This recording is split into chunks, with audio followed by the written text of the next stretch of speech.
Welcome, Cancer, to your Saturn Sextile Pluto deep dive forecast for the ascendant, the sun, or the moon. For the first time for 13 years, Saturn and Pluto are at a 60-degree angle, which can be enabling.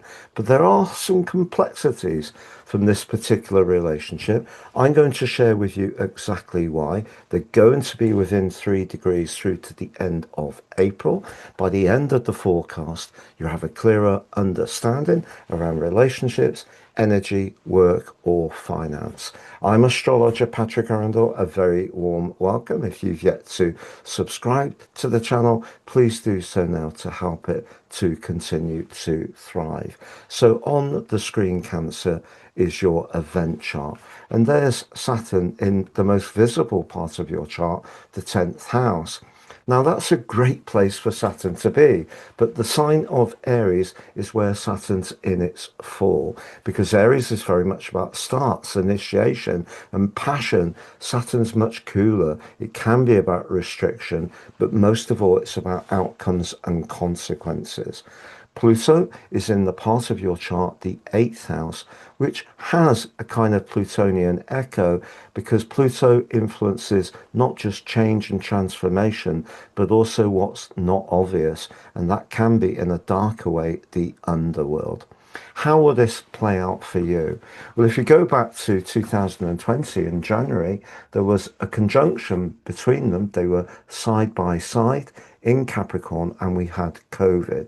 But that may have been a significant time for you for key relationships. There may have been a breakdown in a key relationship of that time. But now we get an opportunity to work the sextile energy constructively, but we need to embrace the different archetypes. So Pluto's about change. The 8th house can be what we're attached to. It can also be about our desires. The 10th house can be our ambitions, but also it can be to do with work, our connection to the wider world, but it may also be our connection to someone influential, powerful, or someone who wields a lot of influence. But if we're wanting to shift, Pluto helps us shift, but Saturn can resist change. So if you're in a situation at the moment professionally where all the energy around you is moving, whether it's through technology, AI, robotics, automation, everything's speeding up, and you've worked in a more traditional or structured organization for some time, this need for change could feel somewhat challenging. But I want to provide some reassurance for you because Mars, the traditional or the sole domiciliary ruler of Aries, is in, along with Mercury, a part of your chart to do with being more adventurous and open to different ways of doing things. And they're both forging a very strong link to Jupiter in your sign. Now, Jupiter, since it's been with you, has not had it easy, but recently it's shrugged off the retrograde. It got into a better relationship with Saturn towards the end of last year before the retrograde began. And now through to the end of June, you can make progress. But one of the things that this chart speaks to me about is Pluto going to reveal to you a need for a change and therefore to release something that may bring stability to your world in a financial way, or maybe even has some status attached to it, because you may just be tempted or prodded by Pluto to release something that appears to give you everything that Saturn's about. And it may be because your soul energy isn't being fed.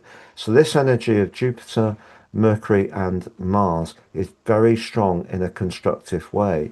Now, if you're not enjoying a job, with Venus, the planet of money, but also charm, right at the top of your chart in a conjunction with Chiron, it's a great opportunity, this event, through to the end of April, to think about what you might release, what's not really working for you, but also think about what you could do that would bring more joy and uplift to your situation.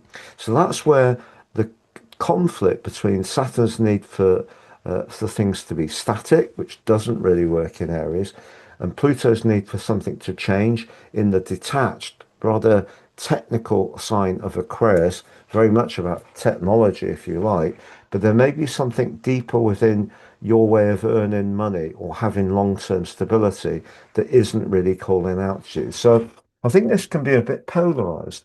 If you're enjoying what you're doing professionally, it's going well, it could get stronger, particularly if you're able to add a little bit of your own variety and inspiration to the mix.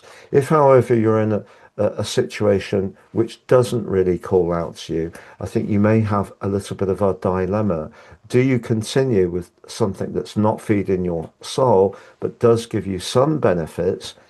Or do you let it go and go to do something that really is much more in touch with what you're really about, which is being in touch with your instincts, to do with emotion, to do with nurture and healing? I'm going to recap those four areas for you shortly, but if you've yet to watch your April Deep Dive monthly video, Cancer, that's on the screen. Can sign up for your free daily horoscope fired to your device each morning to get your celestial pit stop. Please see the link below. Like to work with me one-to-one? Please check out my testimonials. And if you'd like to order your personal astrological charts, there's 50% off at the moment. Please see the link below for more for those. So to summarize, this can be a time of reaching a high point around your career, but it may, just as you do, not actually have the sole purpose you really crave for. On the other hand, you may need to let go of something you're just not enjoying and potentially retrain. The ninth house can be very much about new ideas, higher education, or a course. But if you do, although there may be a transitional period where you don't feel you're quite sure of what you should be doing around your work or what the actual opportunities will be, and it could last for the next couple of years, with Saturn in Aries through to the end of April 2028, when you emerge from that, you'll be more closely in touch with what really serves your deeper purpose.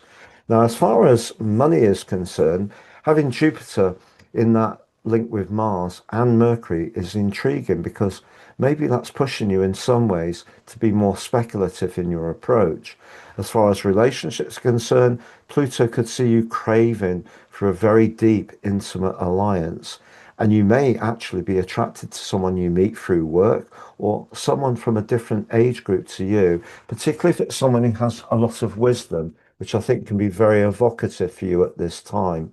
As far as energy is concerned, if you are in a job which just seems to be very onerous, lots of demands, and you're just not enjoying it, I think at the moment and to the end of April particularly, you could be in the mood to break out and have a spontaneous vacation or a few days away. All the best, Cancer. Take care and goodbye.